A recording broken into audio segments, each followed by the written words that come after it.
ఒక థింగ్ మీకు బాగా హర్ట్ అయిన థింగ్ అంటే ఏది మొత్తం ఈ ఇన్ని డేస్లో?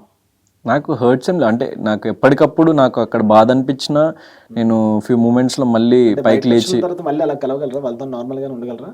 నేనా అంటే లైక్ నా వర్క్స్లో వాటిలో నేను ఇంకా వాళ్ళని కలవలేదు, కానీ నిజంగా నా దగ్గరకు వచ్చి లైక్ అంటే ఆ పర్సనల్ ఫ్రెండ్షిప్ అయితే నాకు నిజంగా వాళ్ళతో లేదు. కాబట్టి ఇంకా ఏదైనా ప్రాజెక్ట్ చేస్తానో అట్లనో ఏదైనా ఏర్పడొచ్చేమో, కానీ ప్రస్తుతానికైతే అంత లెవెల్ ఆఫ్ పర్సనల్ ఫ్రెండ్షిప్ లేదు వాళ్ళతోని. నాకు అందరిలో ఉన్న పర్సనల్ ఫ్రెండ్షిప్ అంటే రోహిణి, అవినాష్ అండ్ తేజ. సో వీళ్ళ ముగ్గురితోని నాకు ఆ కంఫర్ట్ జోన్ అండ్ ఫ్రెండ్షిప్ కానీ అది ఉంది.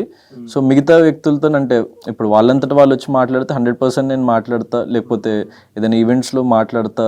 సో కానీ అంటే like time will only decide. నాకు తెలియదు అంటే ఏం జరుగుతుంది ఏంటి. కానీ నేను ఎవరితో అంటే ఇట్లా గ్రడ్జెస్ పెట్టుకొని వీళ్ళతో అసలు ఎప్పటికీ మాట్లాడొద్దు అని అనుకునే పర్సన్ అయితే కాదు. ఎందుకంటే మీరు సీజన్ 7 చూసుకొని ఉంటే మీరు తర్వాత నేను లైక్ కలిసి ట్రావెల్ చేసిన పీపుల్ అమర్ కానీ, ప్రియాంక కానీ, లేకపోతే అర్జున్ కానీ, లేకపోతే శివాజీ అన్నతోని నేను లైక్ కలవడం జరిగింది. దెన్ పల్లవి ప్రశాంత్ని కలవడం జరిగింది. So every now and then like whenever the time is there we catch up. And so నేను ఎవరి మీద అంటే గ్రడ్జెస్ పెట్టుకోను.